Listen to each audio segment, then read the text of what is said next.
This is a interesting confluence of events.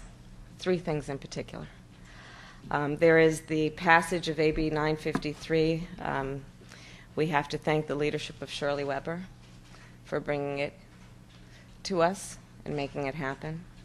And it required, rightly, that we would give ourselves a timeline and deadlines, including that by the beginning of July we would have in place a board that would be an advisory board to the Attorney General, to the California Department of Justice. So that happened. And then just in the last 72 hours, we saw what happened in Baton Rouge, Minneapolis, and then last night, Dallas. And I have to tell you, my heart is breaking.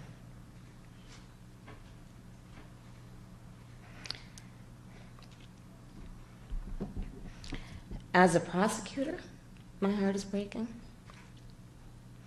As the top law enforcement officer of this state, and as a black woman.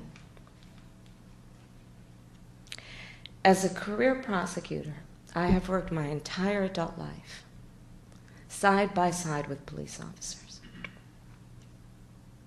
And I know, it is very personal to me, that every time that officer leaves his or her home,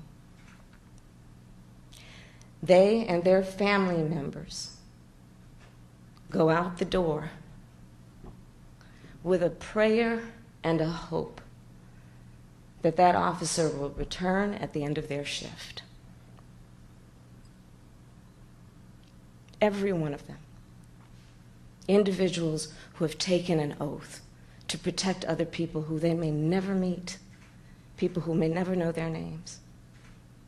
I know this as a career prosecutor. As a black woman, I know through the experiences of my family members, my colleagues, and my friends, that there's not a black man I know who has not been the subject of profiling or an unreasonable or unfair stop. This has to be a moment where we speak the truth. And in speaking the truth, heal. And I suggest that we have been presented many false choices. We have talked about it in the context of criminal justice policy, rejecting that notion that you're either soft on crime or tough on crime, and we say, let's be smart on crime. And on this subject, I say, we've been presented another false choice. And we have to reject it. A false choice that suggests that this is either about the protection of the lives of police officers or the protection of black lives. That is a false choice.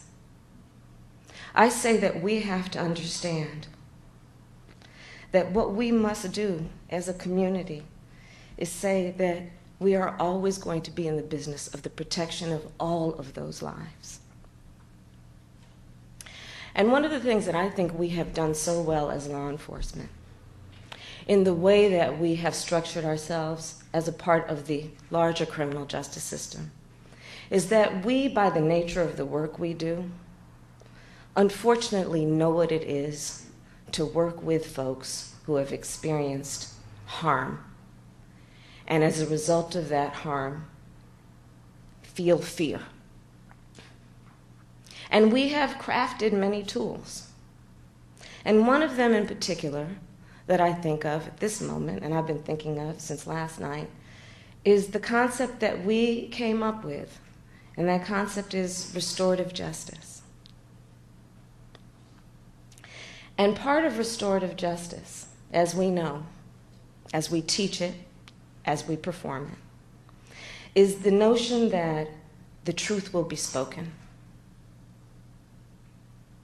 Often a very difficult truth. Restorative justice is about confronting those things we don't want to discuss or acknowledge. And so my charge to this board, which I'm about to swear in, is that let's do the work of speaking truth through the data that we're going to collect. Let's do the work of being honest and confronting issues that we are not comfortable discussing. And let's do it in the spirit of everything that restorative justice is about, which is healing. Because there are a lot of folks right now feeling pain. And we as leaders need to be in the business of helping folks heal. And we know the pain that folks are feeling is the pain of those families in Baton Rouge and Minneapolis and Dallas and all over our country. So I'm very, very excited about the work of this group. We have some of the most brilliant minds that exist to take this on and to lead. And with that, I thank you, and I am prepared to swear in the board. Okay, you guys will take your seats. Thank you. Love you. Good morning to you. Thank you for being here. Good morning. Good morning. So good to see you. Thank you. Thank you. Thank you. Thank you. Hi, it's nice to see you.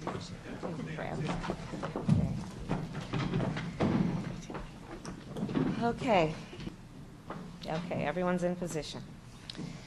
So repeat after me, please. Raise your right hand. I do solemnly swear or affirm that I will support and defend the Constitution of the United States